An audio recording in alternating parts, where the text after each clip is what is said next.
In today's video, I'm going to teach you how to add Superscript in constant contact emails. Superscript is perfect for things like ordinal numbers, trademarks, and scientific notations. Think first, second, EMTM, or CM2. Getting it right helps your message look polished and professional.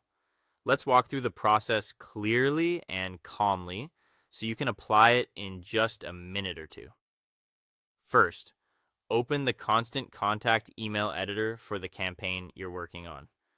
Once the editor loads, navigate to the specific section of your email where the text lives. Click directly on the text block you want to edit so the cursor appears and the editing toolbar becomes active. If the toolbar doesn't show right away, click inside the text area again to wake it up. Next, highlight the exact character or number you want to turn into Superscript. You can drag across a single character, like the ST in first, or select a symbol or digit you want to raise. Keep your selection tight to avoid changing more text than intended. If you accidentally grab too much, just click to deselect and try again. Now, look toward the toolbar for your formatting options. Depending on your template and screen size, the toolbar may display common tools immediately or tuck extras under a more format or an icon with 3 dots. You're looking for the Superscript control, often represented by an X with a small raised 2. If you see it, click it once, and your selected text will jump slightly above the baseline.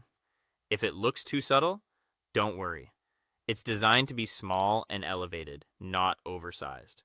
If you don't see a Superscript button, you still have a reliable workaround. Create the Superscript text in a program that supports rich formatting, such as a standard word processor or a notes app. Format it as Superscript there, copy it, and paste it directly into your Constant Contact text block. The editor usually preserves that style on paste. After pasting, confirm the font and size match the rest of your paragraph, adjusting only if needed to keep everything consistent. Finally, preview your email to make sure the Superscript looks correct. Use the built-in preview to check both desktop and mobile views, paying attention to spacing, line height, and legibility. Superscripts should be readable, not cramped or clipped. If anything seems off, return to the editor, reselect the character, and reapply or repaste the superscript. That's all it takes. With these simple steps, your superscripts will look clean, consistent, and ready to send.